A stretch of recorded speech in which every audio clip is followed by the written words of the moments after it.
what we're seeing is a result of a tremendous crash and a very long recovery.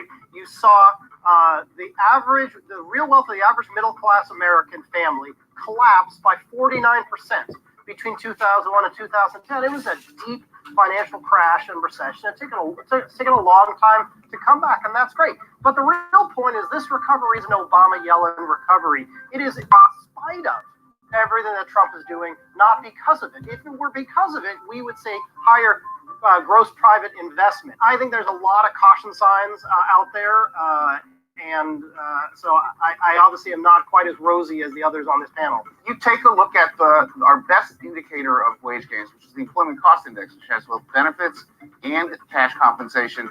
That's rising in real terms at about 1.1%. That's about the rate of productivity growth. That's exactly what you would expect. And it's 50% higher than it was in 2016.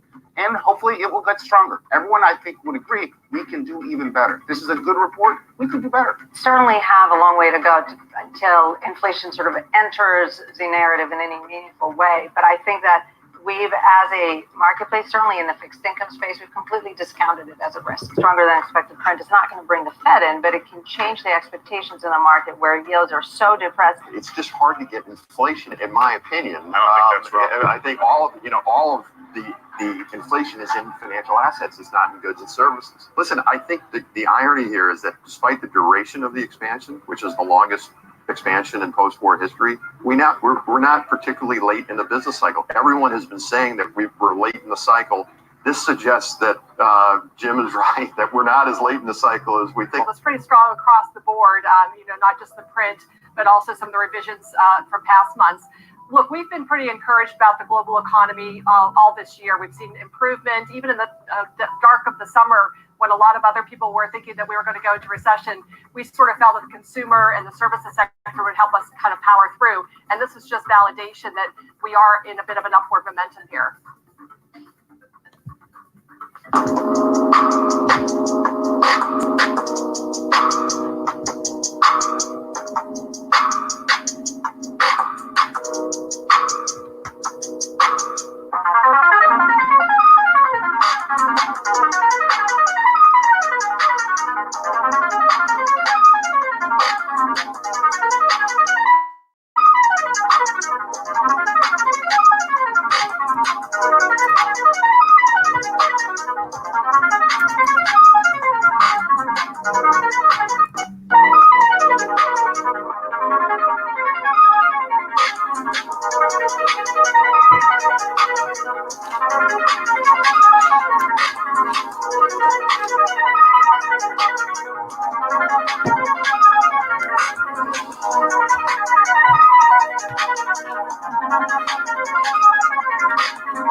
Hello, everyone. You are live with King Sigma on this December 6th, 2019 afternoon. I'm glad to have you all here. Today, I got a new entry from the brother Prince Jaron and Caribbean Fire. They alerted me to another case of a white male worshiper and her white male savior going down in the state of Kansas. And we're going to get to that in a moment. This will be case number 5 in the Surviving Bottom Shelf Brad series. I'm actually pretty surprised at this point. I didn't think that it would be more than one story for the rest of the year, but somehow we went from DJ HIV, Jason Roger Pope, to now we're on case number 5. And I titled this entry, The Unusual Suspects, because everything related to this story is odd. But the one thing that's not odd to me anymore is this strange relationship between the white male worshiper, the cult of Bottom Shelf Brad, and their Mayo Man saviors. The more that I look into it, and I've said this before on a prior stream, that I'm starting to believe that the white male worshiper and the Mayo Man savior may be one of the greatest tag teams in world history. I've talked before about, Batman and Robin, Shaq and Kobe, Rick and Morty, Michael Jordan and Scottie Pippen, Joe Montana and Jerry Rice, Bill Belichick and Tom Brady, Isaiah Thomas and Joe Dumars, Butch and Cassidy, Tim Duncan and Greg Popovich, Magic Johnson and James Worthy, Cheech and Chong, King Arthur and Sir Lancelot, Thugs and Thoughts, Thelma and Louise, Bonnie and Clyde, Waldo and the white male worshiper may stand head and shoulders above them all. I'm really starting to believe that they might be this great tag team. But before I get into that story and a little bit of history on that case, I just wanted to talk about the introduction. The economic report that you heard was based on data that just came out from the United States Labor Department and the Bureau of Labor Statistics for the month of November 2019. The job growth for November 2019 actually soared and exceeded expectations. Payrolls are up. The U.S. economy created 266,000 jobs, and that was better than the 187,000 that was expected by different Dow Jones economists when they made their predictions a month ago. Right now, the unemployment rate is the lowest that it's been since 1969. It actually dropped from 3.6% in October down to 3.5% for November 2019. So the economy is really booming right now.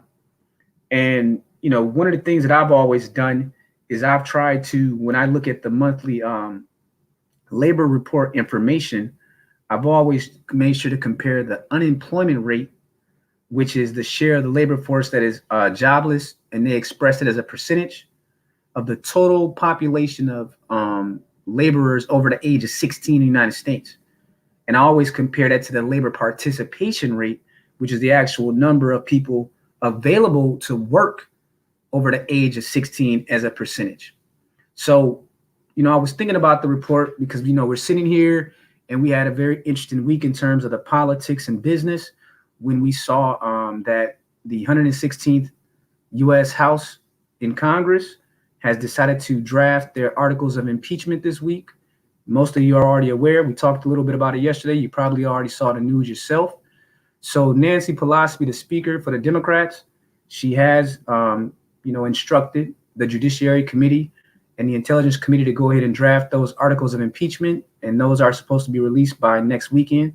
So we'll see what the actual charges are under Article 2 of Section 4 of the U.S. Constitution. So I'm sitting there, I'm thinking about the impeachment. And, we have this election coming up next year and everything. And historically, the state of the economy has always been like one of the major primary indicators of how strong a president, a sitting president will be if they're up for re-election. So I'm looking at the situation. I'm like, okay, well, President Donald Trump, he has the best economy in terms of unemployment rate since 1969. And so I wanted to compare that to the actual labor participation rate since 1999. So, I looked at the Bureau of Labor Statistics, and I brought up the charts to, compare them next to each other. So I'm looking at the unemployment rate since 1999. Then I'm looking at the labor participation rate since 1999. So, the presidents that served during that 20-year period was Bill Clinton, George W. Bush, the second Bush, Barack Obama, and Trump in these last 2 years. So I'm looking at the data. And so the UI rate was like 4.1% in 1999 under Bill Clinton. In 2005, it was 5% under Bush 2. And in 2010, it was up to 9.8% under Barack Obama. And then in 2015, under Barack Obama, the Obama administration was able to slash that in half, along with the Federal Reserve, down to 5.1%.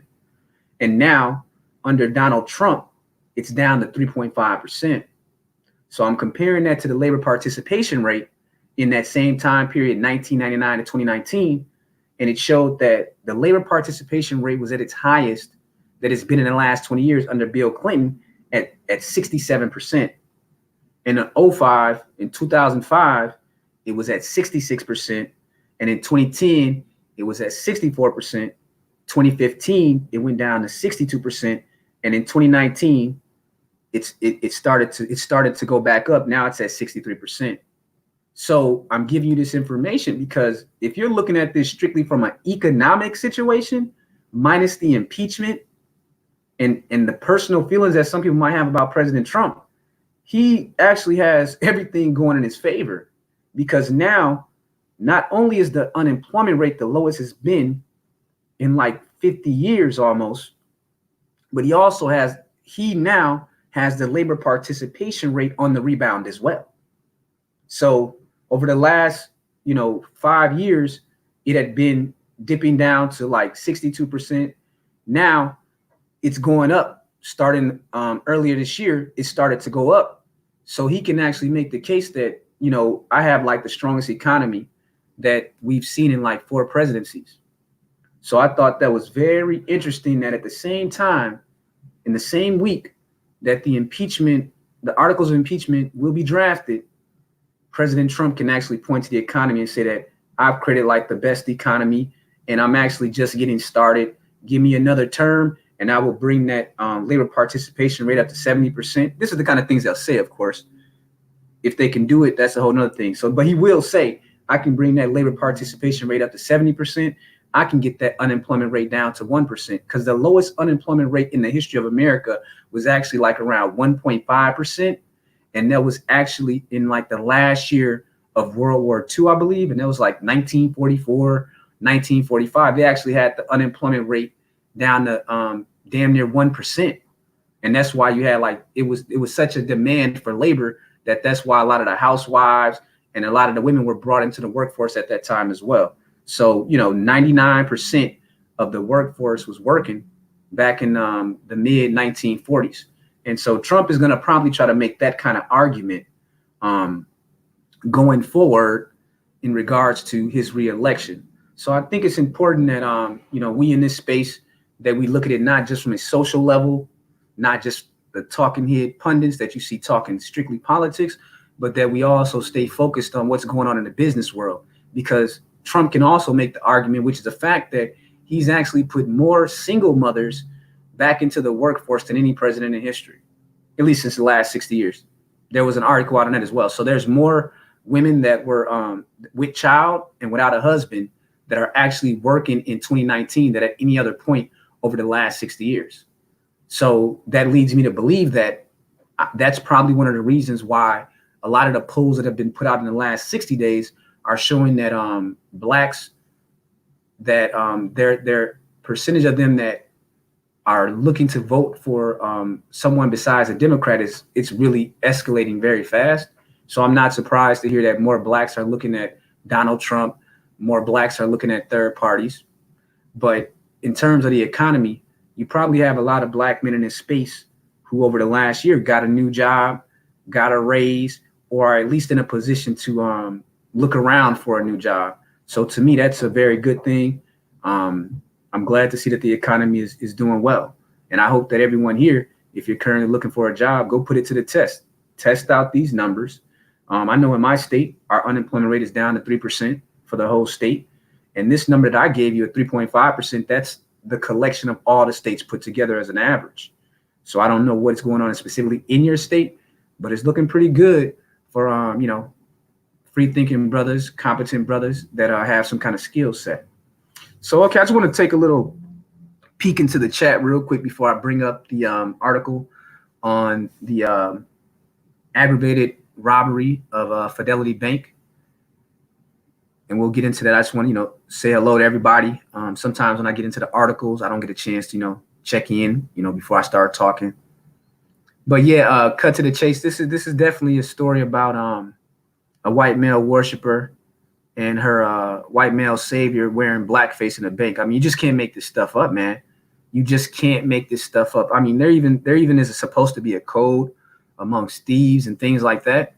But the more you look into these kind of stories, you find out that the way that these white male worshipers are moving out here, they don't have any dignity left in them, So as far as like these black misandrists and the Me Too white male worshiper types, they don't really have any dignity or pride left in them, even when they decide to do what they call leveling up.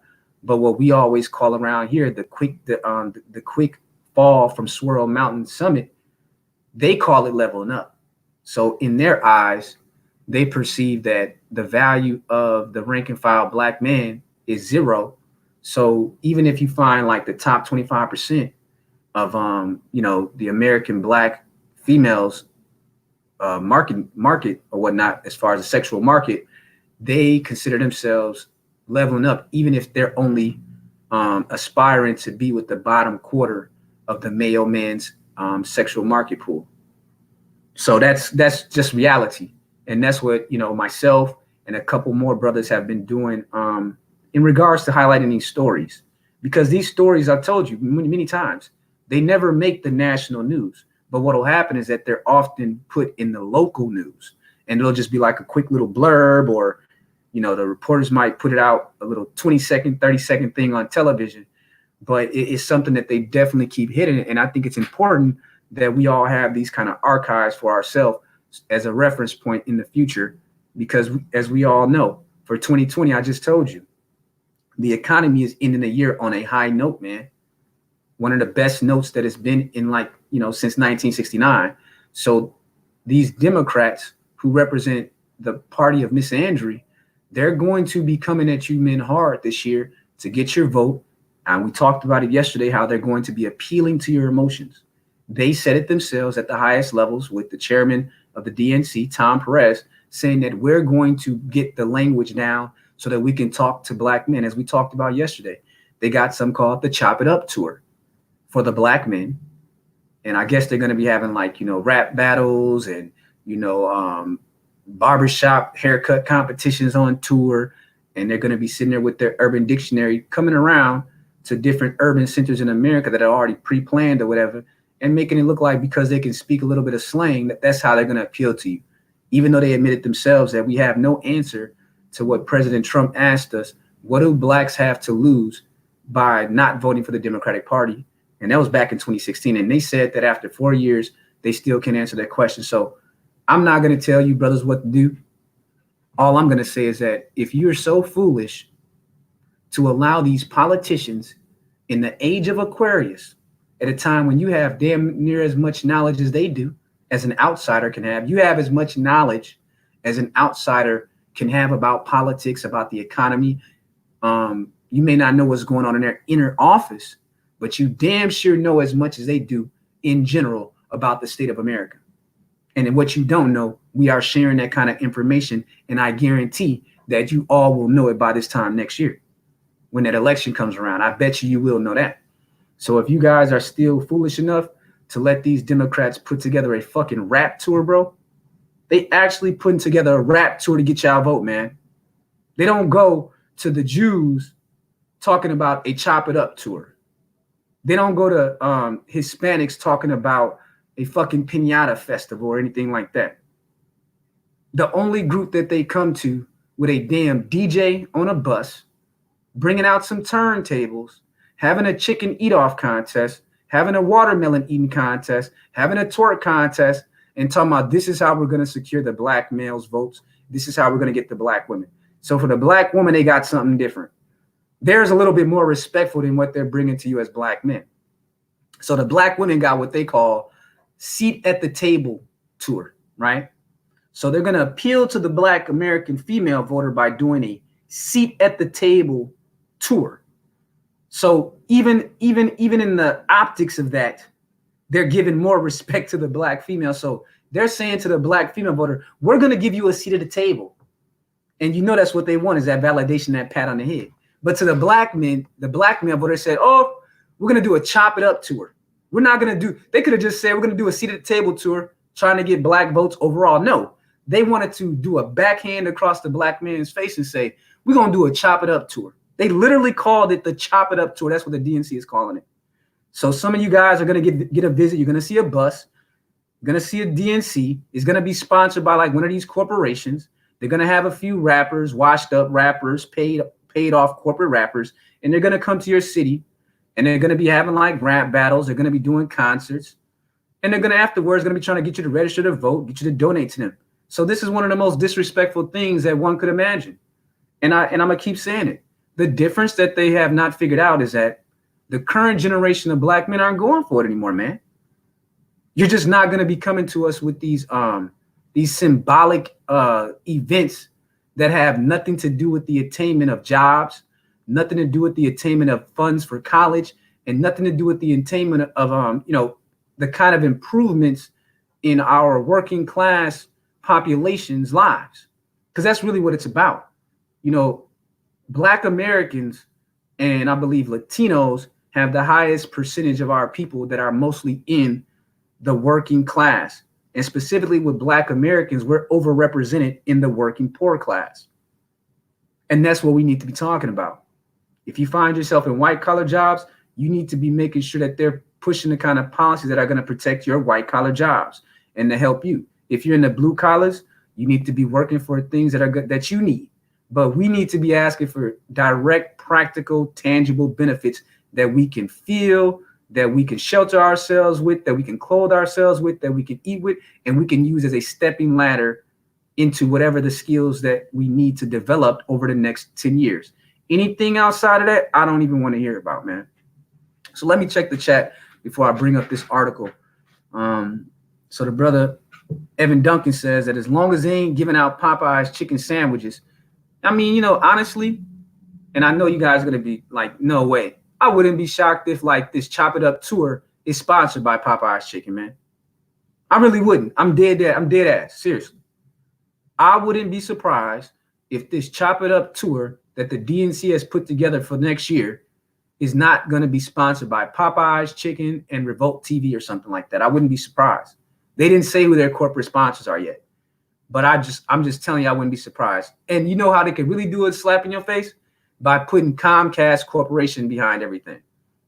Considering that they have that civil rights suit going on right now at the Supreme Court, and that decision is coming out in June, I would not be shocked if they do something where like Comcast and Popeyes are the major corporate sponsor of this Chop It Up tour to get the black males out there to vote.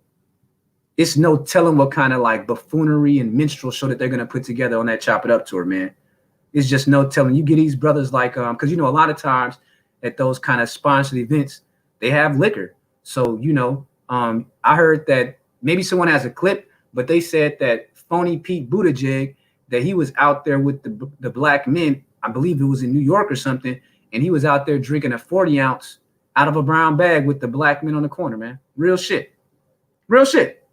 Drinking a 40 ounce as a way of appealing to the black male vote. So if someone has that link, do post it in the chat for the other brothers to look at, because I'm dead serious. This is the kind of shit that you're about to see on this Chop It Up tour.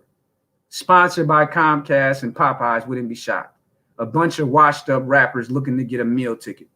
And then you got phony ass Pete Buttigieg drinking a 40-ounce on his campaign tour with some black men out there. Those black men need to vanish. That you would actually ask some black men that would disrespect themselves. But again, this is that replay of that Bill Clinton smoking weed, playing the saxophone thing. These candidates that they currently have are so out of touch with the reality of any kind of working class people, despite their race, let alone trying to connect with the black working class people.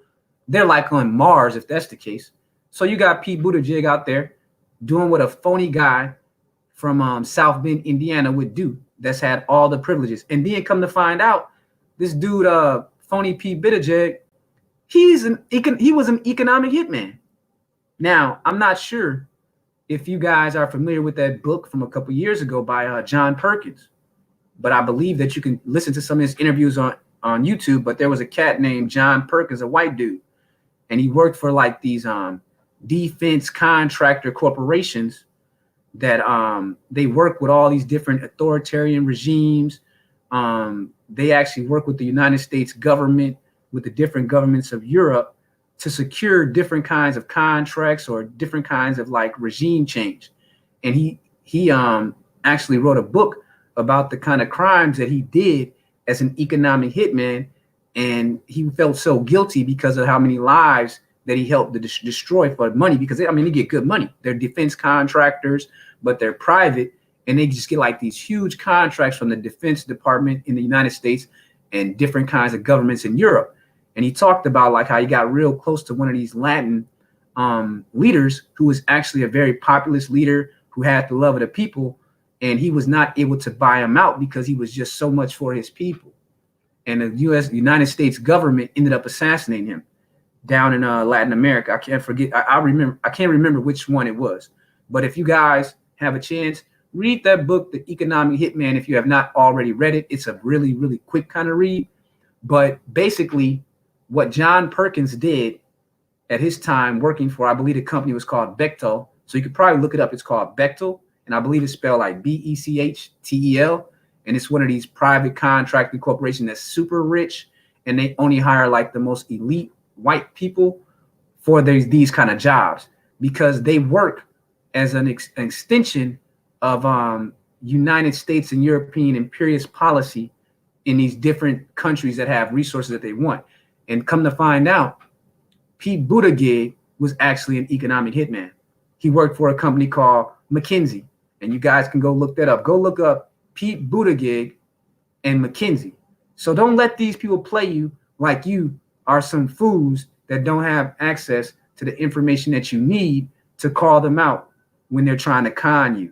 So please go look that up. Pete Buttigieg, who is Comcast's chosen candidate, okay?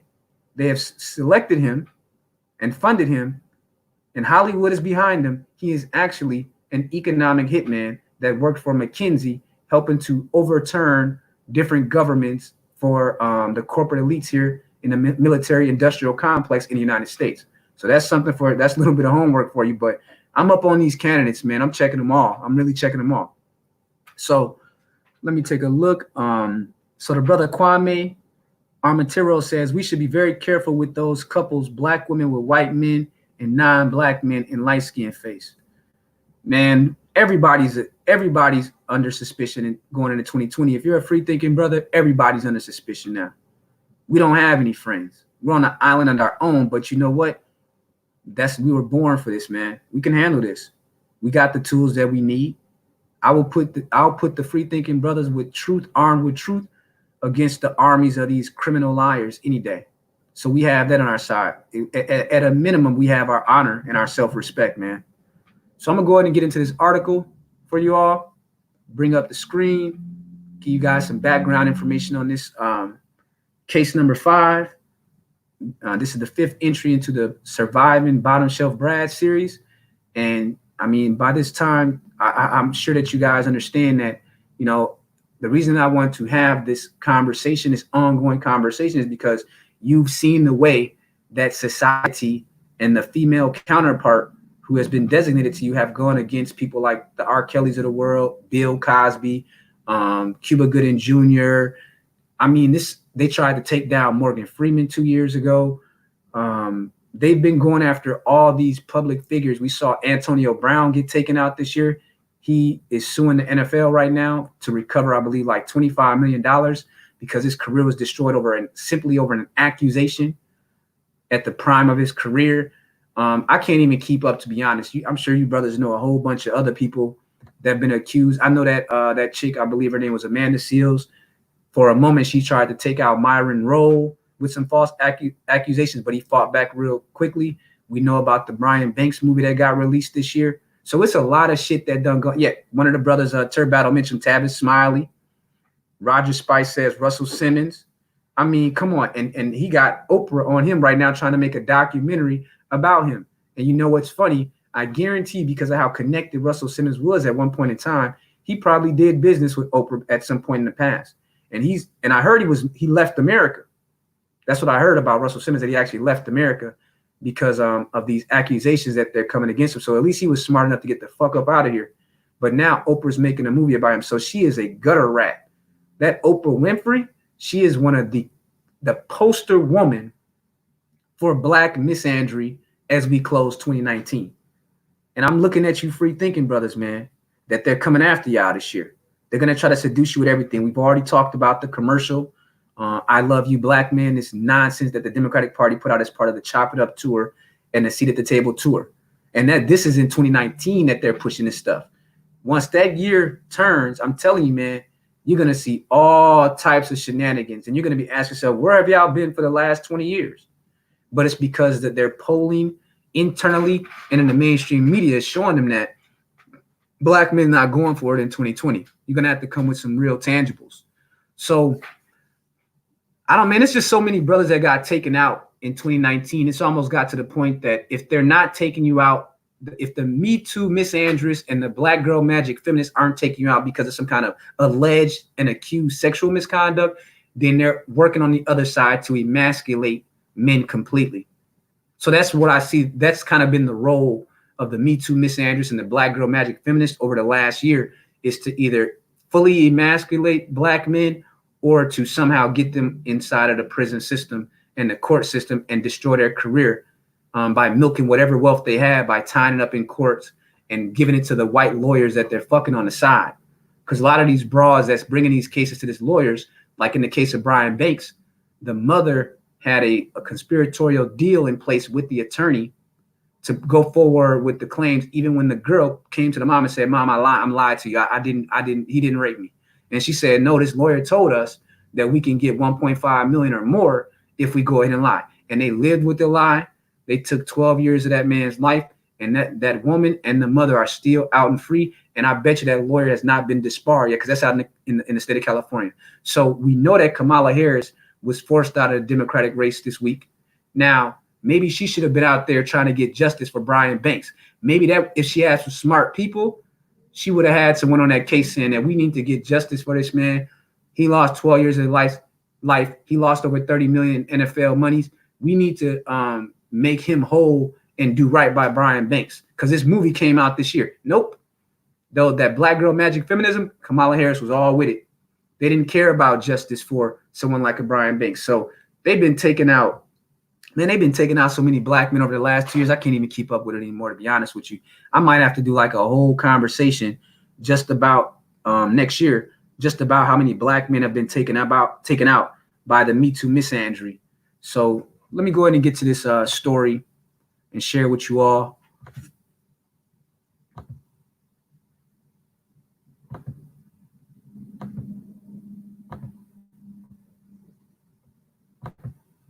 So here we have, this is from KAKE.com.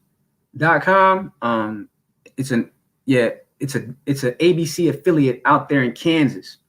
So the story says, suspects in robberies at Wichita Bank were working together. Wichita, Kansas. Police have arrested 2 people in connection to 2 robberies at a Fidelity Bank in Northeast Wichita. Officer Charlie Davidson said Monday that 28-year-old Stephanie Steele, that's the black woman that I'm going to bring up. Let me bring up Stephanie Steele. So for all you looking, this is Stephanie Steele. Typical, everyday American black woman that you see out here. You see her. Gotta have that coon skin. That's like standard, uniform. Gotta have a coon skin, even in the mug shot. So I guarantee you, because she's looking at a lot of time, the next time she takes a mug shot, let's say a year from now, she will be looking like Michael Jordan or something like that, with a nice fresh baldy, guarantee you. So just keep this, let this picture sear in your mind of Stephanie Steele, the 28-year-old white male worshiper. So continuing, and 32-year-old Joshua Coster were booked for aggravated robbery. Now, who is Joshua Coster? You're wondering. Well, gentlemen, this is Joshua Coster. Notice that same soulless look in the eyes that we've seen in every. Go back and look at every entry into the bottom shelf Brad yearbook, and you tell me they don't all have the same gutter, white trash, empty soul look in their eyes. You tell me, because that's all I see. They all look the same, man. They don't have any kind of shame about it. There's a sickness, there's a psychopathy in them.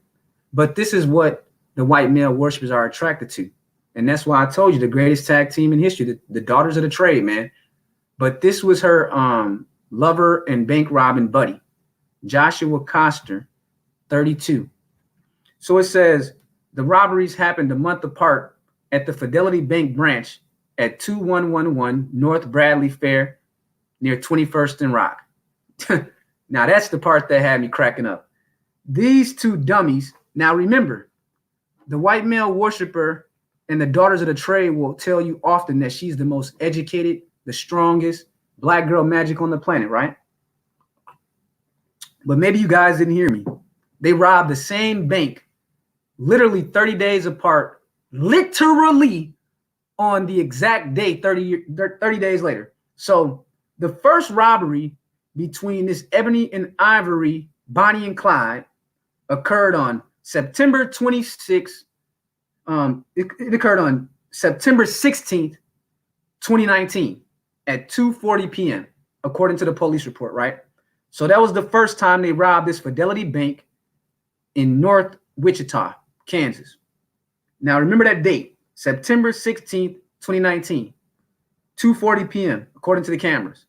These same dummies that you see committed a second robbery at the same Fidelity Bank on October 16th, 2019, man. The same two people. That's how dumb and desperate this swirl team was for money. I thought that it was all about the leveling up. I thought it was all about, escaping Blackistan that you created. But somehow, in almost the majority of every case, it's always a leveling down. So I suspect that there was heavy drug usage in this situation, because I can't get it through my own mind what would cause any bank robber, even if you were going to put your life at risk like that, to rob the same bank 2 times within a 30-day period. I mean, you can't make this stuff up, man. So again, this is Stephanie Steele, who's sitting down there locked up in the Sedgwick County Jail for women down there in Wichita, Kansas right now. And even though they were arrested back on October 28th, and that was because someone told on them. And then this is the bottom shelf Brad that she decided to rob the bank with 2 times. And he's sitting down there in the Sedgwick County Jail as well in Wichita, Kansas. So what does that tell us? It tells us that she was with the brokest of the broke white dude, not just because he wanted to rob the bank that we know he's broke, but also the fact that he was given a $100,000 bond, and he only needed to pay $10,000 to get himself out on bail or whatever, to bail himself out. He's been sitting there for 2 months and he can't bail himself out because he don't got $10,000. And the kind of family he got don't have the kind of clout and money that they can come get him out. So these 2 dummies are sitting down there in the Sedgwick County jail awaiting trial. And that's not even the craziest part about the story. So it goes on. police arrested Coster for the latest robbery the afternoon of October 16th. So they got him that exact day of the second robbery. It says employees told officers that Coster entered the bank and handed a teller a note demanding cash and indicating he had a gun. Coster allegedly fled the bank with an undisclosed amount of cash. So he got the money and he bounced. Then it says Steele was arrested for a robbery on September 16th. Again, employee told police that Steele handed a teller a note demanding cash and indicating she had a gun. Police say she fled the store with cash as well. Davidson said through the investigation and a Crime Stoppers tip, police determined the suspect's alleged involvement and that they were working together. So they had been robbing banks. You know, this was like some real life Ebony and Ivory, Bonnie and Clyde type stuff, man. And I want to show you what was so crazy about it. So the white boy, Joshua Coster, he decided to dress himself up in blackface. Now we know all the stereotypes that exist about we Native Black American men. They say that we're brutes. They say that we're lazy. They say that we're criminals and we're over-sexualized beasts, right? So this bum, he dresses his face up in blackface so he can look like a black man robbing the bank. Because you know how they get down. Anytime a crime goes down, anytime the dude, the dew point or the windshield drops, it's a black man's fault. If there was a car crash outside and there was a black man that walked across the street, he was bad luck. He was to blame for the crash. So in this situation, this bum, bottom shelf Brad, Joshua Coster, decided, I'm going to paint myself as a black man. And if I get away, they'll think that an American black man robbed the bank with this succubus. Stephanie Smith is the definition of a succubus. Now, you see right there in the left picture, that's Stephanie Smith on the left. Now, I know that you all were thinking, that's a dude. Yeah, I know you were thinking, and I thought it too. When I looked at that original photo from the bank camera, I'm thinking, that's a dude, man. But then they showed the mug shot and she had the weave in her hair and all that. Then she actually looked like a masculine woman. But in that picture, that looks like a man. So, you know, this white boy that she's with, her bottom shelf Brad, he decided, oh, hey, Stephanie, well, what I'm going to do, I'm going to go ahead and blackface my face. And she was like, oh, okay, that's cool. That's cool. That's love. That's love. And again, you guys wonder why I said that the male man has genetic diplomatic immunity, because there's nothing that he can't talk these his cult into. The women that worship these dudes, there's nothing that he can't talk her into, man. I'm talking about, we've seen situations of them stealing, killing, and now robbing banks. So I wanted you guys to get a good picture of them too, man. But that's, you know, that's some footage from the bank of him dressed up in blackface. And we know the history of blackface in America and how deeply it is, you know, in terms of, blackface has a long history in the U.S. It started sometime in the 1850s to really take off. And then in the Reconstruction, it kind of was at its golden age of blackface, you know, white performers who would, they did like different kind of vaudeville plays and different kind of minstrel shows. And what they would do with the whole blackface culture is that they would play these stereotypical characters that demeaned and dehumanized Native Black Americans during the Reconstruction era up until like the 1930s. And it was really about undermining Black people's fight to be recognized as full citizens, to have their rights protected by law and politics. And that's why I'm always telling brothers, man, image is important, because one of the things about the history of blackface that you learn is that at a time when so many Blacks were trying to fight for civil rights and to hold on to whatever the 13th, 14th, and 15th Amendment promised, they were being undermined by the entertainers of that day and the culture engineers of that day. So they figured if we can destroy the image of Black people, especially Black men, by having them these stereotypes played, then we can undermine them politically and economically, because what will happen is that people will take in this programming that Blacks really are the stereotypes of the brute, the pickaninny, the Uncle Tom, the Sapphire, the Jezebel, the Mammy, the Coon, and the Tragic Mulatto. Those were like the major 8 stereotypes that were pushed by like the publishing houses of that day. And then once they got into the film, Hollywood from the very beginning was passing movies like Birth of a Nation, which was based on, blackface and things like that. So you may think that it's just entertainment, some of you, but this is actually psychological warfare that they use against you. So just think about that when you think about the fact that these white performers in the blackface, they use shoe polish, grease, and burnt corks to try to make their skin look black. And they did the exaggerated, red lips and all this shit. And this was all fun and games. And I bet you, even while those entertainers back from the 1860s to the 1930s, I bet you they all had a little side succubus just like Stephanie Steele. I bet you all those blackface bottom shelf brads of that period had a chick just like this laid up with them, putting on the burnt cork on their face. Tell me I'm lying. You know I'm not lying, because we dealing with it right now in 2019. Yeah, she's just a descendant of the daughters of the trade. She's only doing what they always was doing. They was always the sidekick of the bottom shelf brad. They always been there. We just didn't know about it on a large enough scale. We can just now highlight their crimes against the black race. We're just bringing their crimes to the public square now. So, the minstrel shows were very popular, but like I said, they peaked around the 1890s, and it kind of, it went down until the 1930s. You even had people in the 1930s still doing blackface, like Shirley Temple. There's a famous movie out there with her and a mammy in a movie where she's wearing blackface. So the shit is deep in America, man. And it was also if you read some of the writings of some of the philosophers of that day, like W.E.B. Du Bois, and some of the more very radical and out there masculine men that had no fear of telling the truth, they said that, blackface served as a tool to rationalize the kind of violence and lynching that was happening at the beginning and during the height of Jim Crow apartheid. So this was all part of the, educational programming of the population to let them know that, black people, they don't deserve citizenship. They don't deserve human rights. They're animals. So it's okay to lynch them. It's okay to kill them. It's okay to maim and rape them.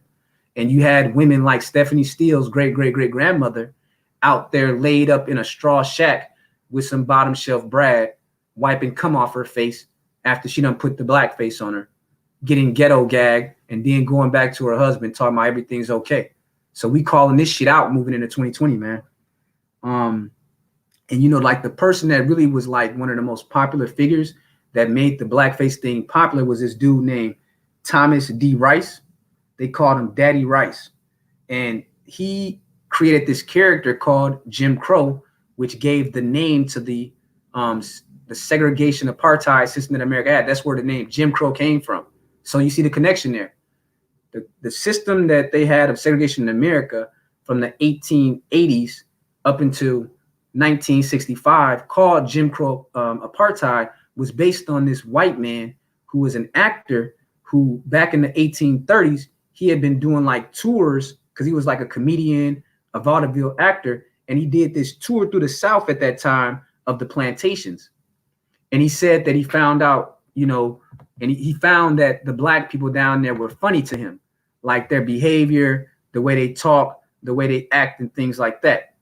So shout out to Brian Tim for the super chat. Really appreciate you, brother.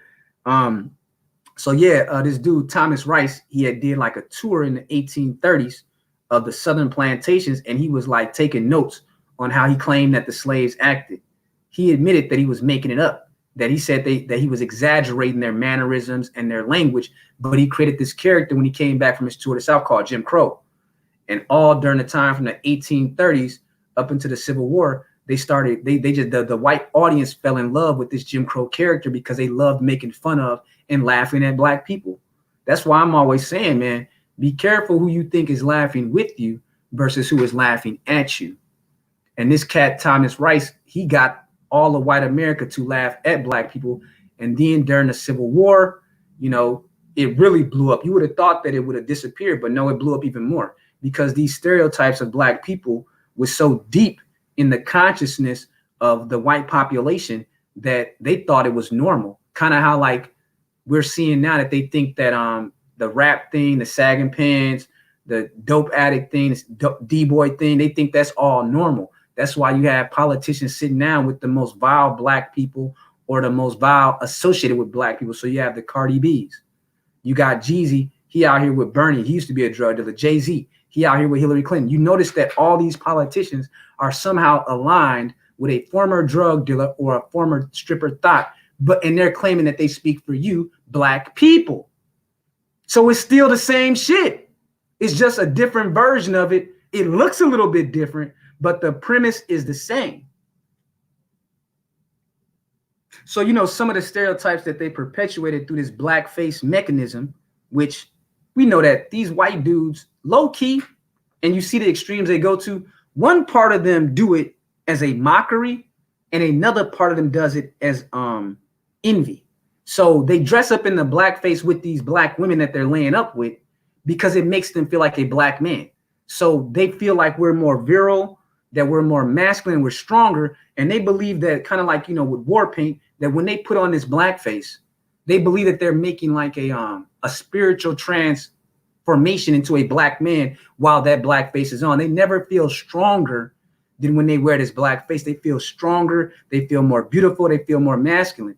And then they will lay up with these white male worshipers, telling, you know, talking to them in, you know, in a certain kind of slave cosplay, you know, doing all these different kind of bedwench kind of roles, because at that moment they feel like they're a black man, but they have this power over this female. It's some really strange psychopathic type stuff, man, that they're into. So you got this white boy going into a bank in blackface because that blackface has so much history behind it. It has so much sociological meaning that if it's done correctly, they would just be like, oh, it was a black. They would have probably thought it was two black dudes. Because honestly, you saw the mugshot and then you compared it to the actual bank footage. I'm sure that the bank teller was like, it was two black men that came here and robbed the bank. I guarantee you. They definitely didn't think that was no woman. So she out here, more than likely that dude's like a meth head or something like that. Because otherwise we could just say, you know, this is just the result of dysgenic breeding. That the IQ is dropping so fast and so low that you got this Ebony and Ivory, Bonnie and Clyde robbing the same bank in a 30-day period. I mean, it's unbelievable, man. So, you know, with talking about that blackface history, man, it was all about promoting like the idea of black criminality, laziness, mental retardation, cowardice, and superstition, right? Now, you probably ask, well, what were some of these stereotypes and what did it mean? Well, I just told you. There were 8 of them, and I'll name them off to you. Because you'll think to yourself like, man, you know, I see those same kind of stereotypes every day here in the United States and when I'm watching Hollywood movies today. They had the brute, and the brute was supposedly an innately savage, animalistic, destructive black male. The second most popular one was the pickaninny, who they often depicted this as a black child with bulging eyes, unkempt hair, eating chicken and watermelons, and constantly doing dumb shit even after they've been told numerous times not to do it. So showing a low IQ of black children. Then they had the stereotype of Uncle Tom, who was faithful, submissive, and a happy servant to the whites. These are all part of these like minstrel shows that they were doing in the blackface. And then they had like these 3 major black women characters. The Sapphire, which was a rude, loud, malicious, stubborn, overbearing, angry black woman. So we know that trope. Then there was the Jezebel, she was like seductive, whorish, predatory, lewd, and easy to sleep with. That was her role. So that was the Jezebel. Then they had the Mammy, which they represented as like usually an older black woman who was obese, sexually unattractive, masculine. And she was somehow had the loyalty of a Uncle Tom. She was like the counterpart to Uncle Tom. And she had a lot of disdain for her own children. So even when you go and look at the history of these stereotypes, it actually shows that they've always known these things and believed them about black people. And then you had the coon. The coon was lazy, inarticulate, buffoonish, childish, adult, and immature, and always sleeping and eating. That's where the term sleep and eat came from. So the coon was a sleep and eat type of figure. Lazy, inarticulate, slippish, and always eating or trying to shirk work. And then there was the tragic mulatto, who was a biracial male or female, who was stuck between being black and being white and dealing with all the social consequences of that. And usually it ended in like suicide or madness. So those are your 8 stereotypes that dealt with the blackface minstrel history. And I think it's important that you think about these things when we're looking at, you know, a case like this, man. I mean, you just can't make this stuff up, man. A black succubus teaming up with a bottom shelf Brad, suspected meth head, and robbing banks and going to the same banks in the same zip code because they're so desperate for a few dollars. But they call this leveling up, and we call it the fall from Swirl Mountain. And you guys wonder why I keep saying it. The graveyard around Swirl Mountain grows and grows by the day. They're going to run out of coffins at some point, man, because that fall from Swirl Mountain is vicious, it's fast, and it's hella dysfunctional. So I'm looking at the case, you know, from the police department, and, you know, I'm thinking about the charges because, you know, for you that do not know, when you rob a bank, you get state charges and federal charges because banks are actually under federal jurisdiction, but you also get state charges as well. So I'm thinking about that situation. I'm looking at the statutes for the state of Kansas. I'm looking at the situation for the federal government and the U.S. Code.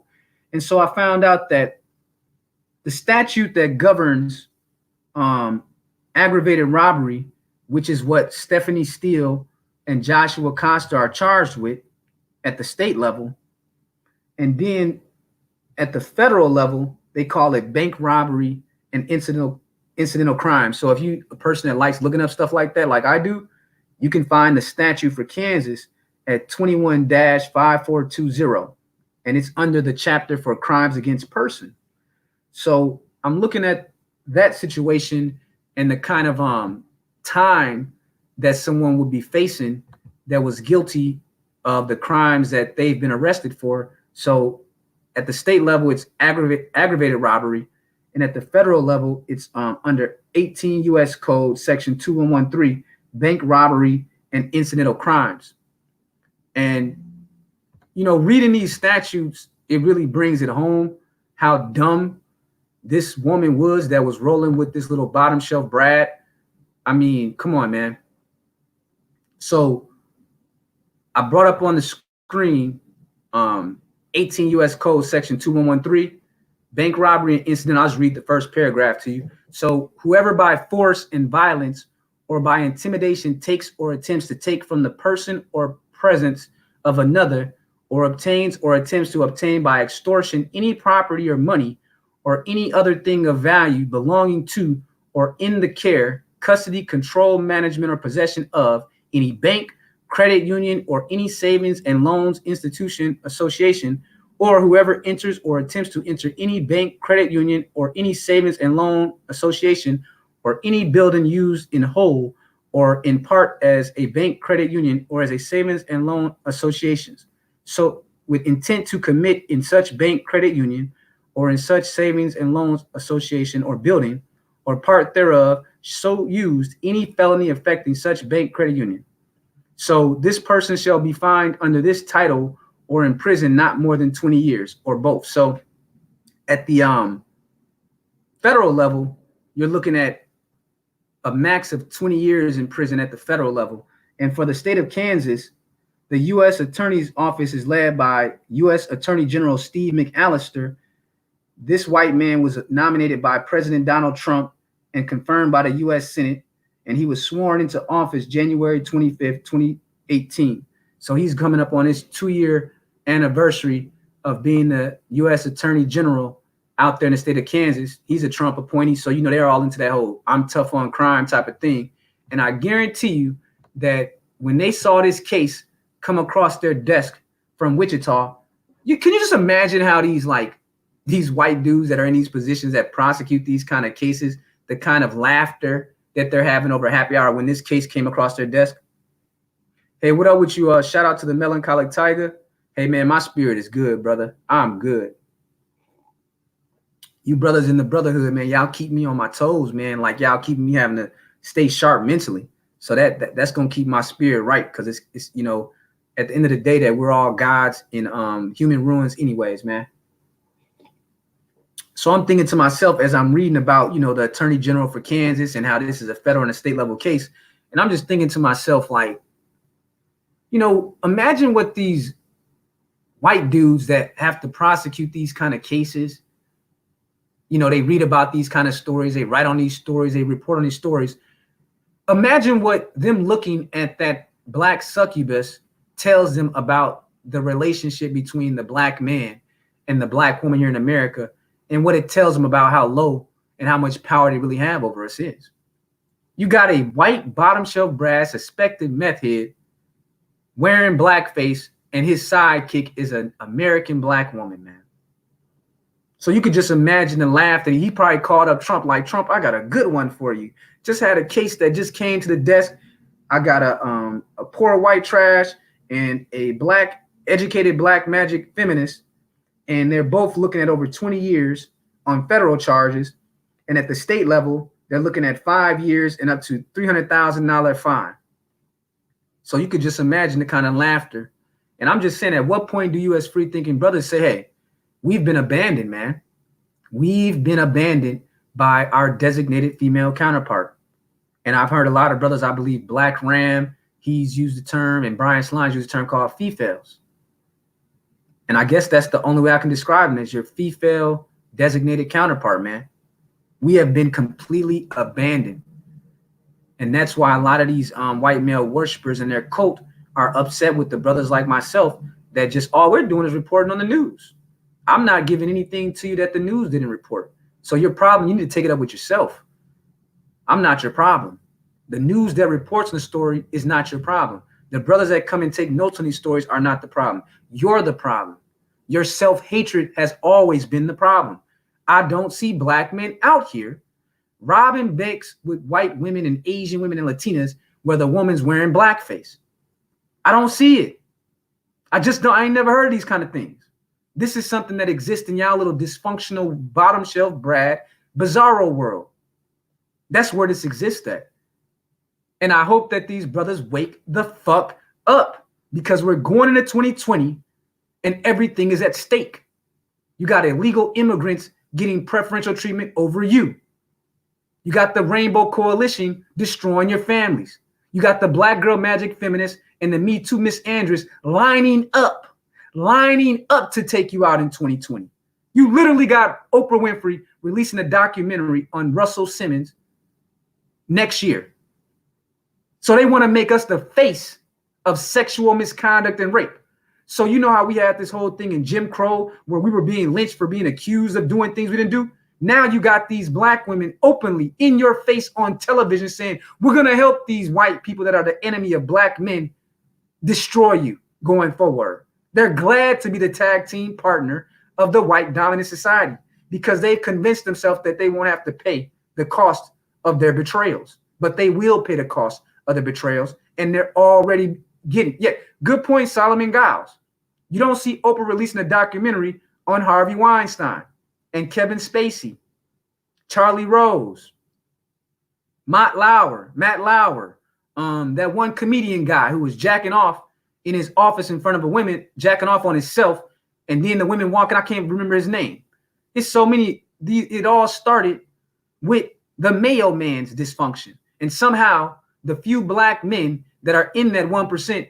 Yep, Renzo Patterson mentions it. Ed Buck, and all the suspicious deaths that occurred of black homeless men that were doing degenerate type things to eat that day. So look up that dude, Ed Buck. He finally got arrested after several homeless black men came up dead in his home. I'm telling you, brothers, man, you are surrounded by enemies, man. When I use that term black misandry, take it seriously, because all it means is hatred of black men. There is a deep, deep level of hatred of black men that has existed in this country. And for so long, it's been swept under the rug because black men didn't have any way of responding to it. But we're going to respond to this, man. And we're going to get harder and harder with these stories. So, you know, going back to the Stephanie Steele and Joshua Coster bank robbing duo. So I gave you the federal thing and what they're looking at as far as like up to 20 years and they weren't able to bail out on those charges. But at the state level, they're looking at 5 years, up to $300,000 in fines. And that statute says that under 21-5420, robbery, aggravated robbery. Robbery is knowingly taking property from the person or presence of another person by force, threat, or bodily harm to another person. And the B of this statute says aggravated robbery, and this is a more serious version. What they're charged with is robbery as defined as armed with a dangerous weapon or inflicts bodily harm upon any person in the course of such robbery. And this is a level 3 felony out there in Kansas. So this is what they're facing, man. They're facing 5 years max at the state level, and then they're looking at 20 years. Hey, what up with you, Don Gordito, man? Appreciate the super chat. He says, it's a new day, my brothers. Absolutely it is. So, yeah, you got this bottom shelf Brad and his black succubus, female sidekick, and they're going to be doing a lot of time. And like I said earlier, I guarantee the way that she looked in that mugshot after she had, she got her little bank money, probably went straight to the nail salon, hair salon, got her little, 10 pounds of weave, got the makeup, everything. And then they arrested her with her fresh box braids and all that. But I guarantee the next time she take a mugshot, she will not look like that. Her haircut will be more of a fade, more bald than you and I. But that's how they roll. So I'm just saying, man, these are just the stories that we're getting on a weekly basis now in the news. And I just got to wonder, man, how deep this rabbit hole really goes. I'm afraid to continue with the Surviving Bottom Shelf Brad series, man, because every case gets more and more odd, man. They get more and more odd by the day.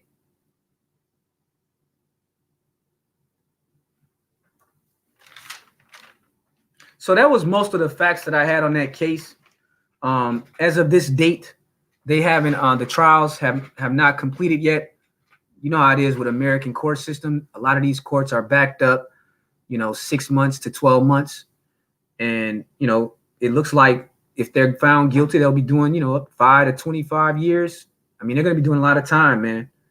So by the time she gets out of there, she's 28 going on 29. She'll be just about to hit 50 years old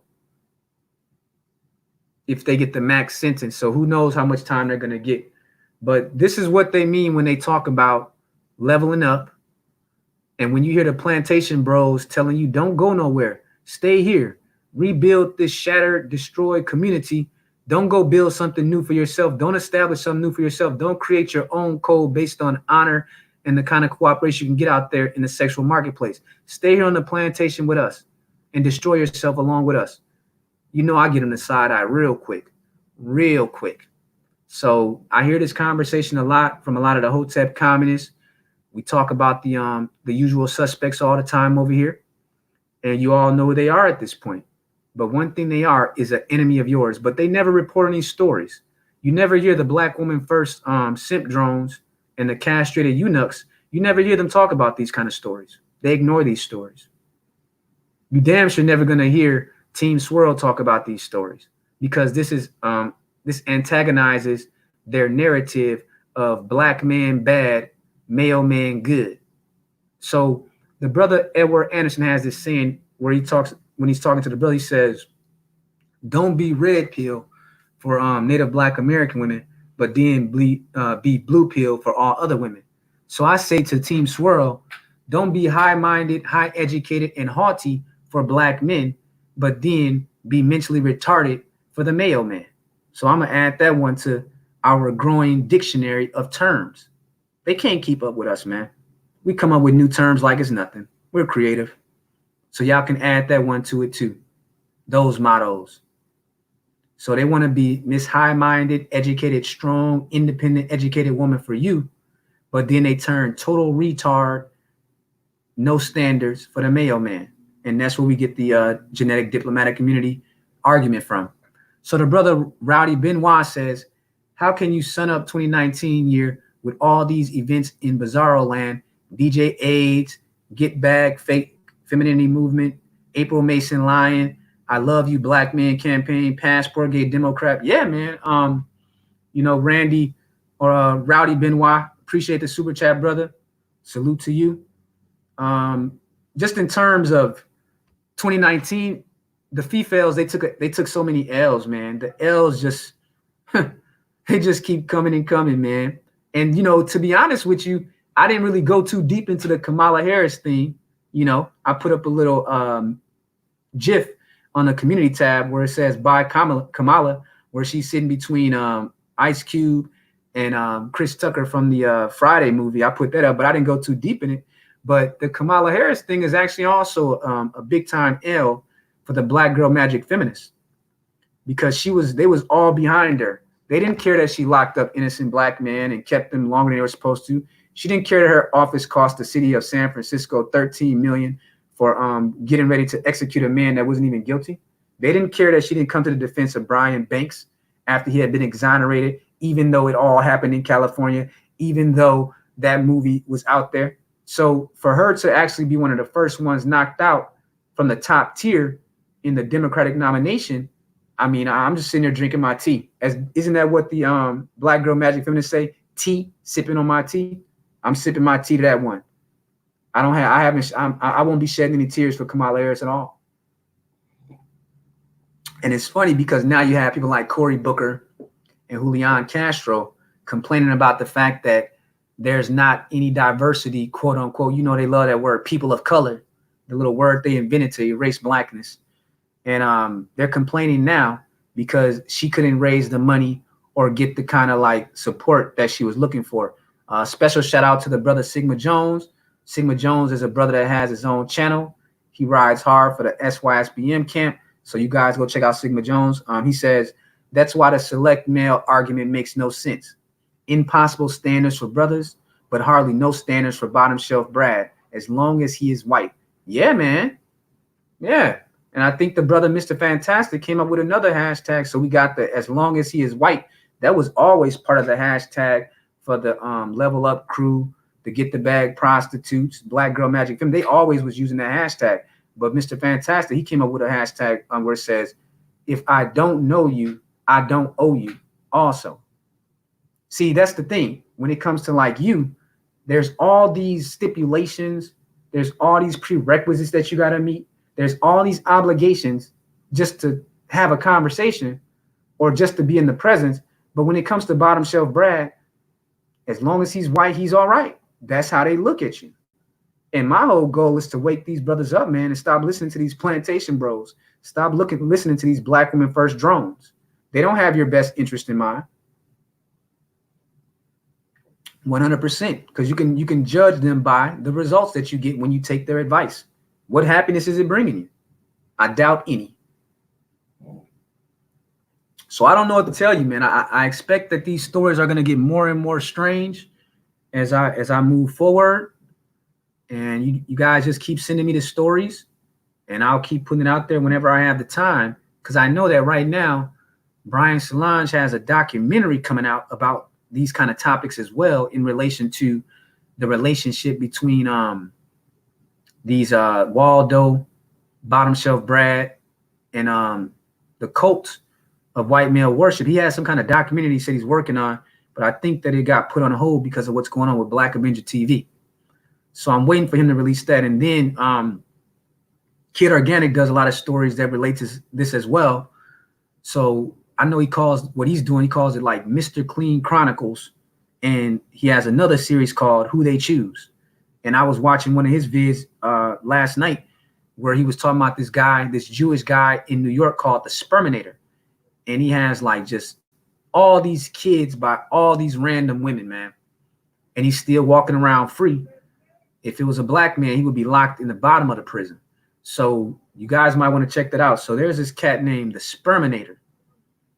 And he's sought out by all these American black women and different kinds of black women to seed them with children. And they give him all the titles of dad. I mean, they admire this guy that cannot possibly take care of children. I mean, it's unbelievable. Just go watch it. It's called the Sperminator.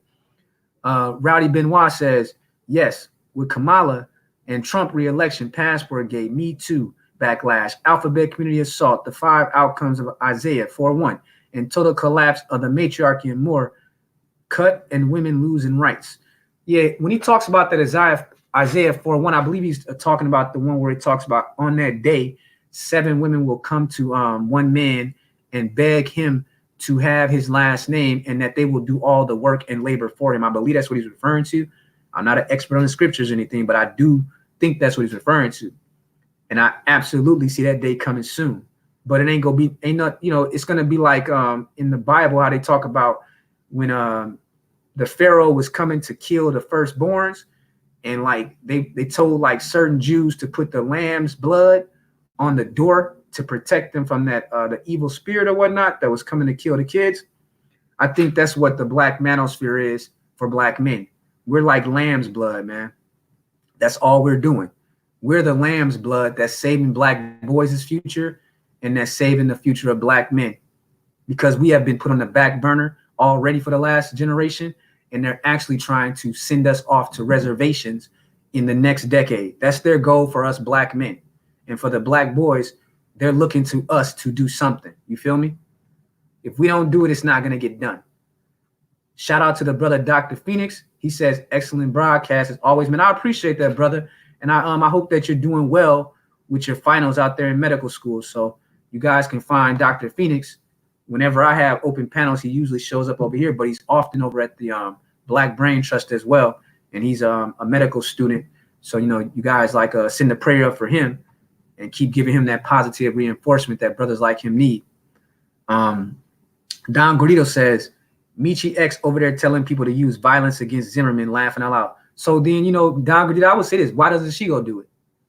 You ever notice that they're always trying to deputize and draft black men into their fuckery? Just like that situation with that woman down in Atlanta that was found to be lying about being kidnapped by black men driving in a Dodge Charger. You see what I'm saying? They want to draft you into their fuckery and deputize all the black men to pay the cost for their crimes, for their fuck ups and their bad decisions. Those days are over with, man. So if you're saying that she's telling random black men to go down there and do something to Zimmerman, well, then why don't she go get it popping? Why don't she be the first one to do something? You see what I'm saying? This is the type of black girl magic feminism that they've been using on black men for generations and generations. I wouldn't be surprised if Zimmerman has a fucking black girlfriend. I wouldn't be surprised, because we know they love pookies, white pookies, black pookies, Latino pookies. That's what they like. You a killer? Oh, that's sexy. Hybristophilia is a condition that runs deeply, deeply through black America, and you all know it's true.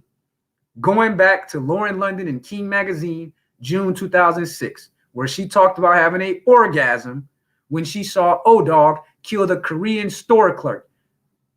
Go back and read whatever you can find on Lauren London's interview in King Magazine from, it was either 2006 June or June 2008, where she talked about how orgasmic and how turned on she was by death, and especially a black man that's a killer. She said that shit turned on and made all the orgasmic neurons in her body fire off immediately when she saw that Menace to Society movie. So do not underestimate how deep and how deeply it runs with this hybristophilia and love of psychopaths in black America. So Don Gordillo, you said that it was black women that were working to defend Zimmerman. I wouldn't be shocked, man. I'm a damn sure look that up. I was trying not to pay too much attention to George Zimmerman with the fuckery that he brings. He's always doing some dumb shit trying to get people's attention. But I heard about the lawsuit that he's bringing against like those attorneys and movie directors and Trayvon Martin's family. I heard about that. I'm gonna definitely look into that, man. But I wouldn't be surprised if George Zimmerman had black women defending him. But I really wouldn't be surprised if he'd been laid up with a black woman since that murder.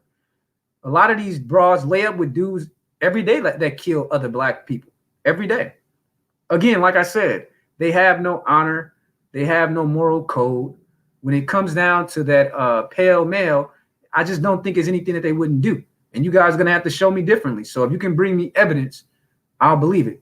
So, man, shout out to the brother Rowdy, man. He's showing a lot of love today, man. I appreciate that. He says, Yes, ex-girlfriends are calling men and I love you black men campaign. Instagram are demonetizing. The daddy state is divorcing black women. Dating, diamond, marriage industry is dying. Remember, we have more options. I believe that's what he was saying. Yeah. I remember reading about that thing with the jewelry industry and how they were like losing money, and a lot of these wedding services are going bankrupt because a lot of men, not just black men, are just saying, you know, I'm cool. If I gotta have a situation, I'm gonna just go ahead and like, let's do this friends with benefits. Let's do this casual sex because these hoes love sex more than we do, to be honest with you. So the women of today, the modern woman under 35, she having more sex than most of you dudes are having sex. So why would you be putting a ring on it? Why would you be pedestalizing these hoes? Let them get what they want. They want to get a lot of dick.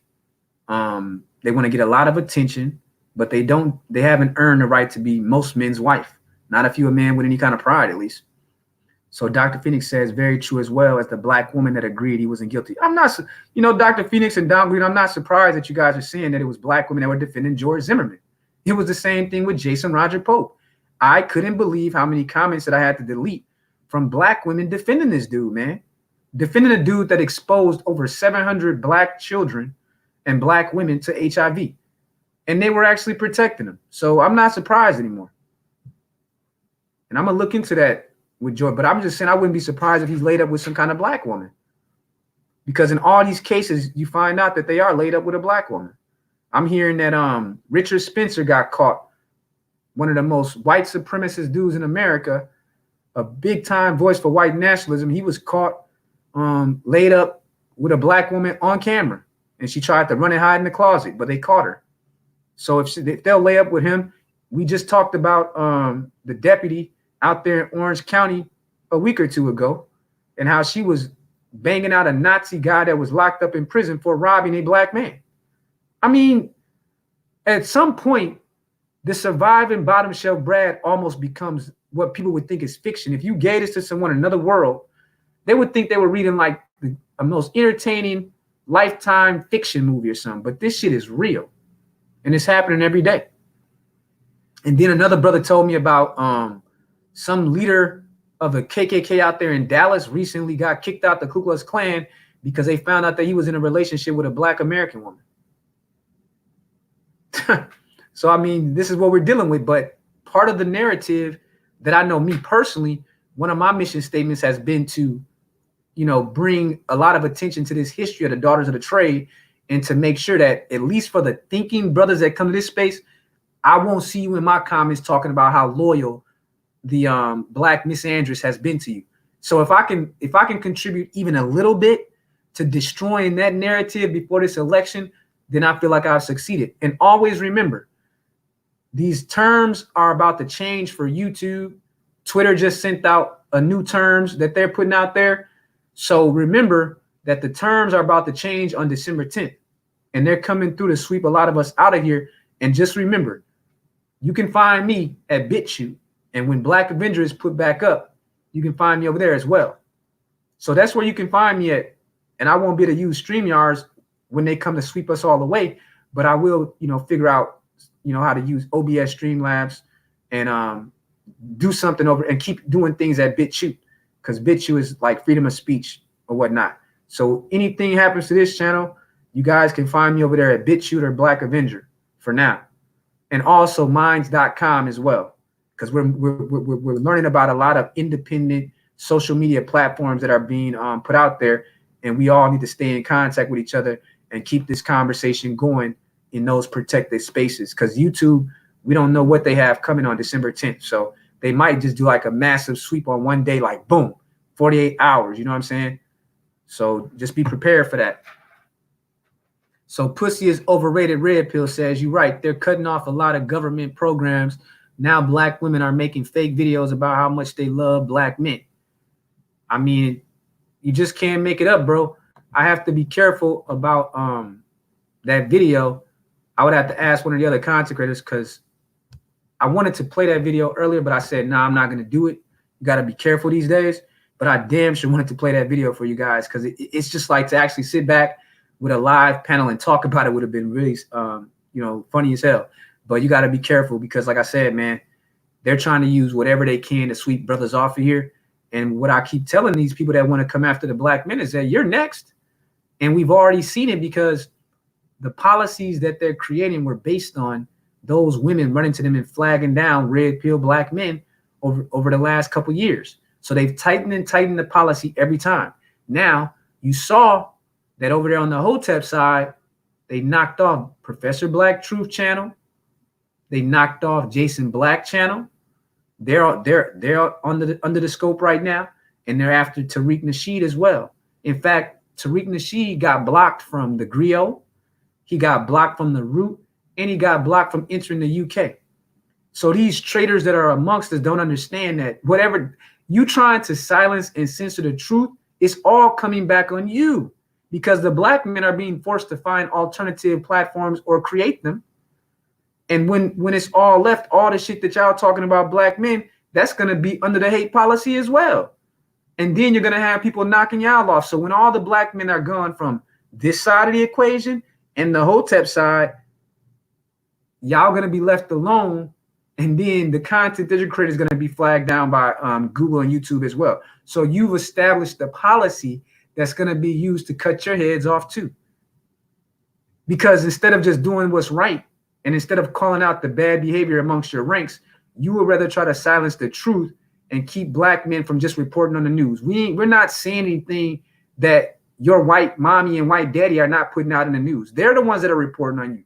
You're the one that are operating like comic relief from the white tribes that you want to roll with so bad. You will never be a part of their tribe. You will never be accepted by them. You will always be a stepchild that they can kick. You will always be like the family pet to them. I don't know who you think you're fooling. So you're not going to get rid of us. We're going to just keep pushing forward because the messages are already out there on so many platforms.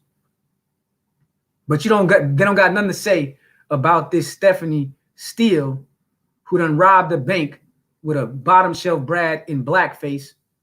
They don't got nothing to say about that. They don't got nothing to say about Deputy McLean allegedly giving an STD to a Nazi that she was laying up with for months in the prison at work. They don't got nothing to say about that. Absolute silence. They don't have anything to say about the man that they put into the Virginia Senate out there in Virginia, Joe Morrissey, the pedophile, convicted pedophile. They don't have anything to say about that. They don't have nothing to say about the Sperminator. They don't have anything to say about DJ HIV. The only one that they dare speak against are free-thinking black men. They don't even really go after the overall black men because he will backhand her very quickly. They go after the ones that are most disconnected from them, don't really have interest in them. So they say, well, I keep choosing the wrong losers and it backfires. I mean, let me blame and smear all black men because I can't make the right decisions. Let me just smear all black men. And when black men respond to that, then they say, well, let's just do 50-50 on the responsibility, even though I'm 100% guilty. No, those days are over too. So the days of black men feeling this kind of sense of guilt, whatever, okay, I know that she was the one that was responsible for destroying the family and destroying the community and betraying, but we'll just take 50-50 responsibility because we're supermen. Nah, I ain't Superman. I'm a regular black man in America.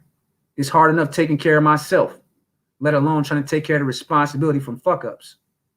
So I don't know about you free-thinking brothers, but those days of black men carrying the burdens of the majority that will continue and continue to make the wrong decisions. And then even when you give them the right information, their goal is to destroy you so that they can get a pat on the head from their white daddy and white mommy. Come on, man. Don't be that foolish no more, brothers. Don't be that foolish no more. And I know we're going to have the Black Woman First drones.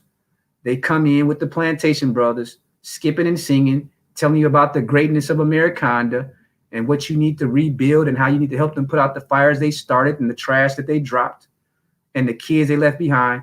Don't fall for that either, because the FEFAL's message and narrative is being ignored. And so they're drafting and deputizing the Plantation Brothers and the Black Woman First drones to do their dirty work for them.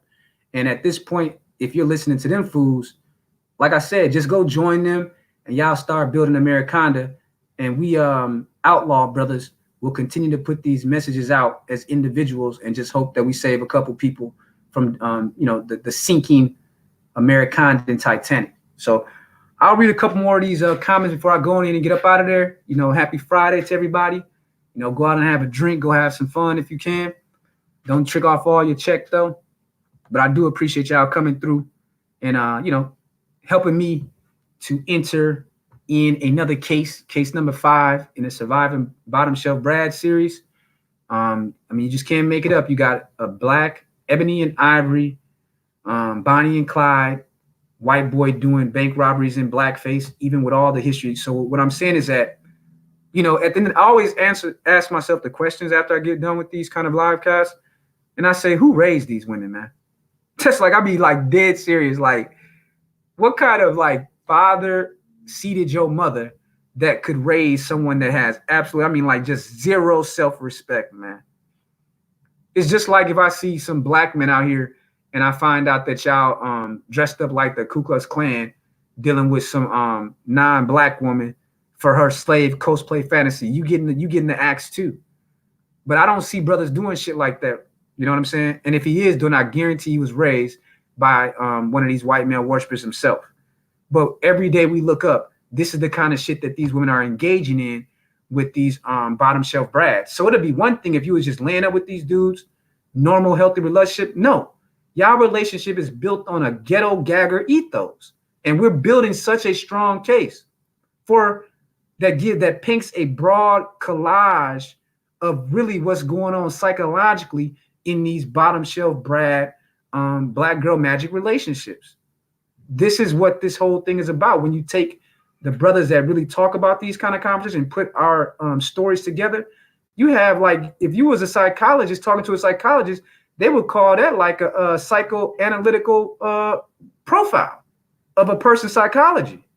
So now you know what their psychological state really is. So when you understand that leveling up means a potential bottom shelf brad is in the background, or an imaginary bottom shelf brad, because a lot of these women, they don't even got a bottom shelf brad. They're actually trying to get a bottom shelf brad.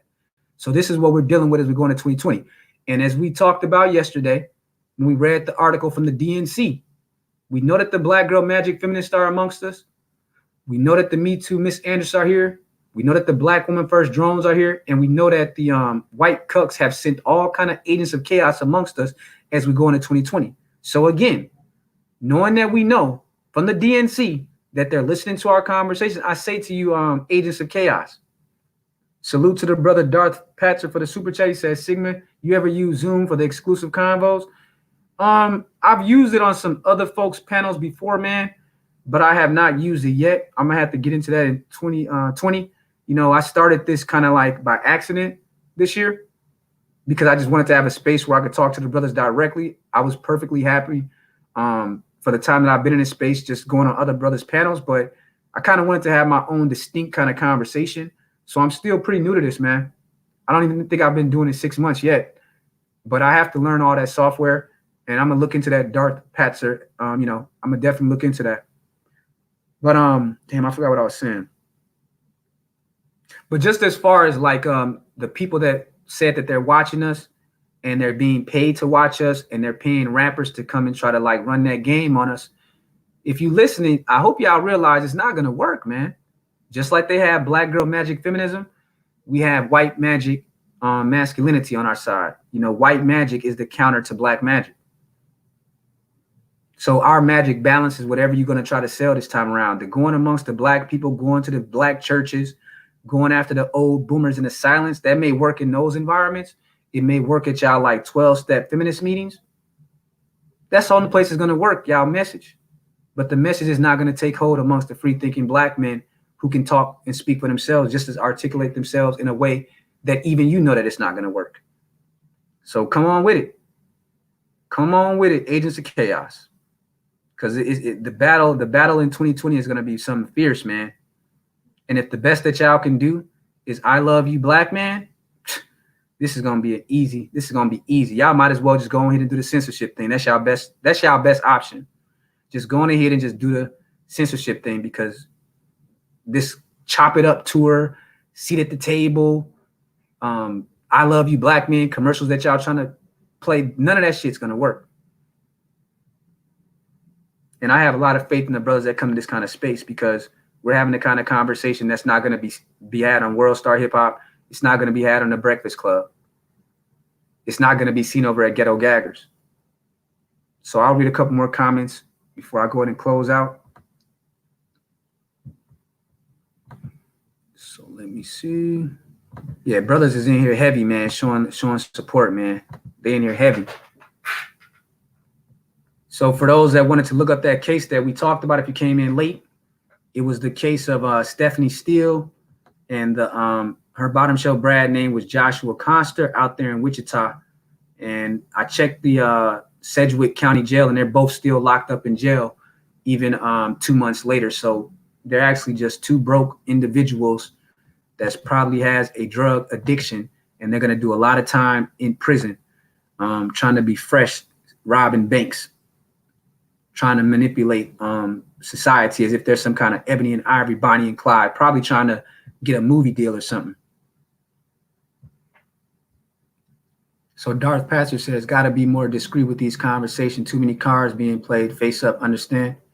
Yeah, I hear what you're saying, Darth Pastor, but at the same time, we're in an age where like this kind of conversation, you could have it privately, you could have it publicly, and that's just that's something that you have to decide. Me personally, I'm gonna keep having these kind of conversations publicly because I want to. The risk that comes with it is worth it to educate even one or two more brothers. So I've made that personal decision that it's worth it to me to have these stories put out there because it allows you to have a conversation with way more people in a very public way.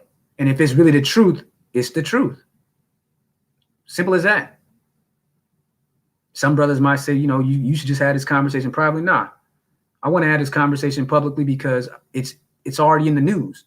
All we're doing is commenting on our own, from our own angle. You know what I'm saying? We're just giving our own spin what the news reported. So it was reported in the news, every story that I put out here. I haven't put out any stories where it was like something that the news didn't report. So just keep that in mind as well. So the news is putting out the story, but they don't give you an in-depth understanding of anything. They don't tell you the history of the individuals involved. They don't tell you about the crime. They just tell you something happened and then they just move on. So you don't need to have any fear of this information being put out there because the news is already put out there. Now, if you're saying that, well, we shouldn't give our take on it, I disagree, man. I disagree. I think that the Black manosphere and Black men in the red pill community, free thinking brothers, passport guys, I think that by them putting this information out there publicly, that's the right thing to do. And some brothers are going to keep it on a more of a private thing. That's fine, but you're not going to have a reach if it's just private because there's such a disconnected thing going on in Black America today. So we got to try to, some of this information has to be spoken about publicly. Shout out to you, John Doe, man. Appreciate you stopping through. So ICU said, it's about the Black woman, that the Black man and Black child, the Black of adolescence, the Black young adults, we need to get together and get our village together and get our children out of foster care. We also need to recover all our older grandparents and grab uncles, I think you mean uncles and grandpeople out of convalescent homes. We need to take care of our own. I mean, that I hear you, but then that also raises the question, why haven't you been taking care of your own? Why do I need to help you take care of your grandfather, your uncle, and your children? I see you. That's the part that always throws me off with those kind of statements, because you wouldn't need me to take care of your grandparents and your parents if you were doing your job and your brothers and sisters were doing their job taking care of your parents. So we've already talked about in this space that, think about it. If we know that now, as we go into 2020, 53% of Black men are childless, confirmed or unconfirmed bachelors. Another 28% are married, and the remaining 18 to 20% or so, they are responsible for 80% of the children made with 60% of Black women. Why are you putting that responsibility on me? That's a problem between you and the dudes that are the married men that are making babies and the unwed men that are making babies. So when it comes to the children, that's on you guys.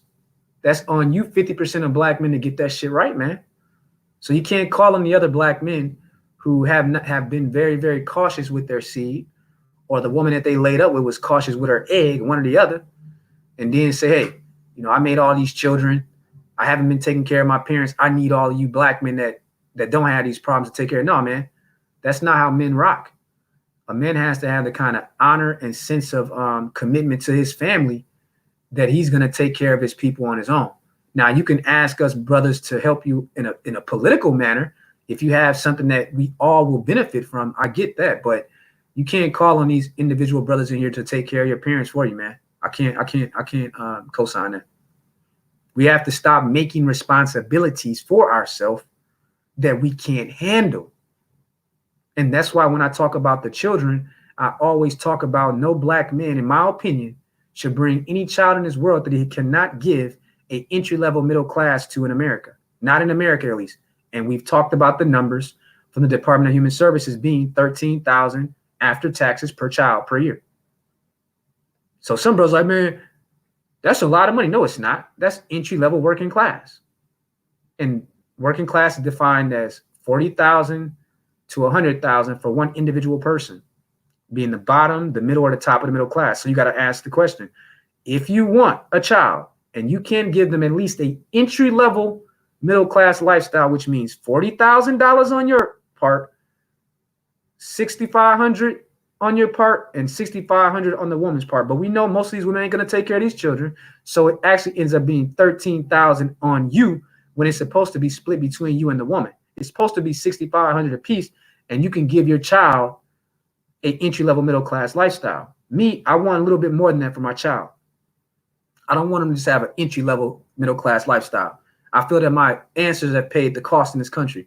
My kid deserves the same kind of affluent opportunities that all of these white dominant society children get. So that's what I'm aiming for.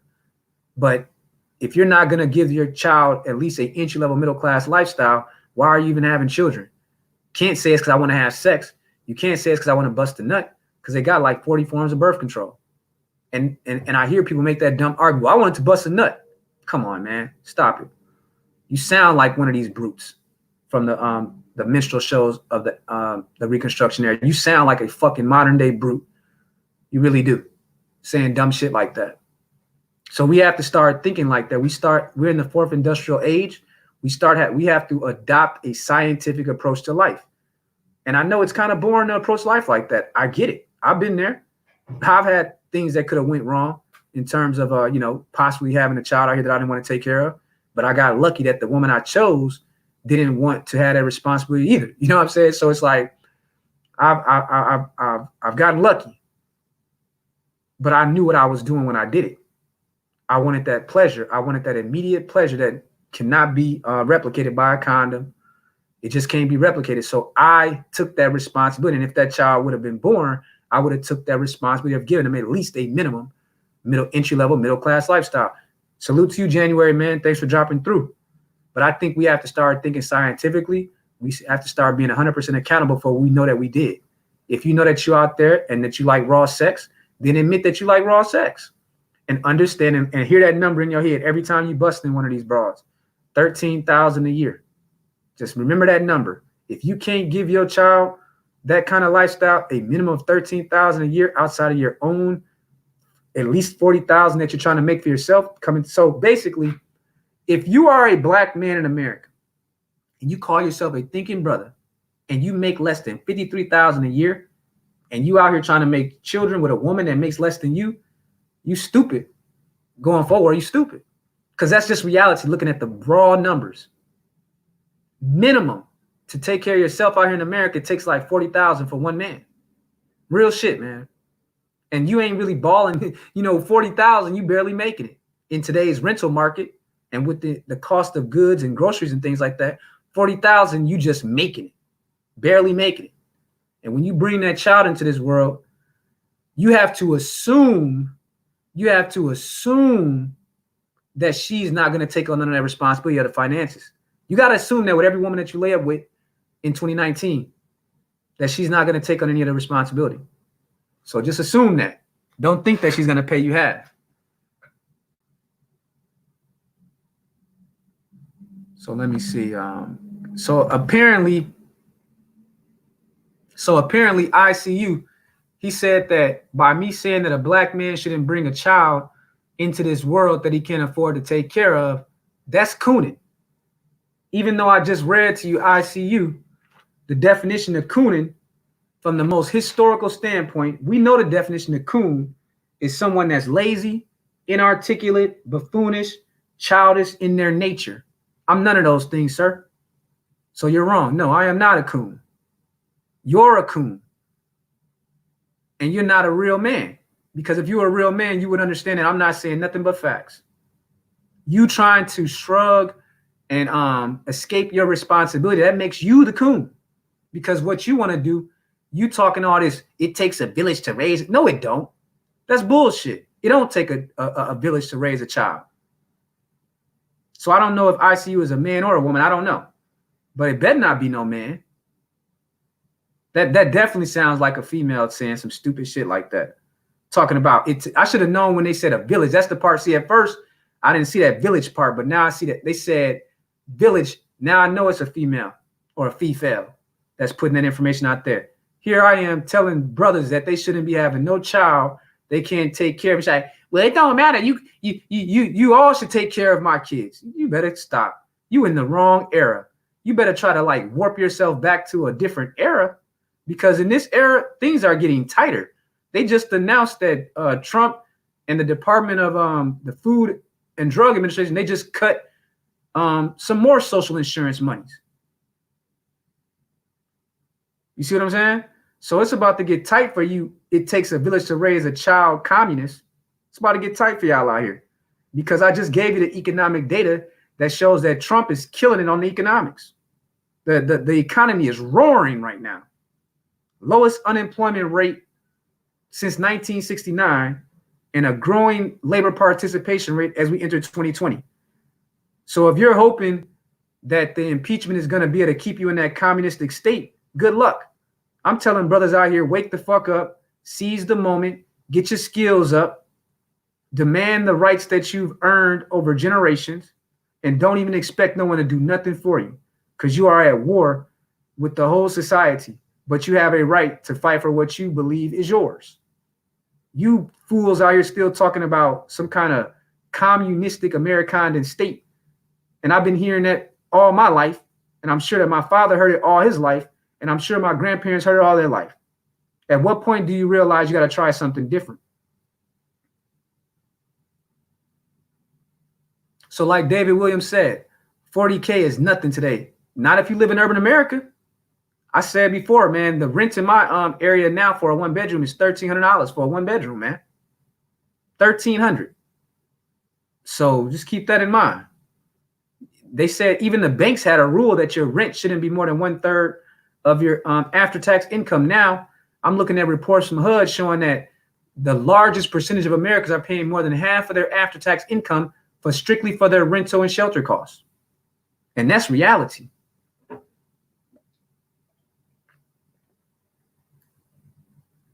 But with that said, I appreciate you brothers all coming through.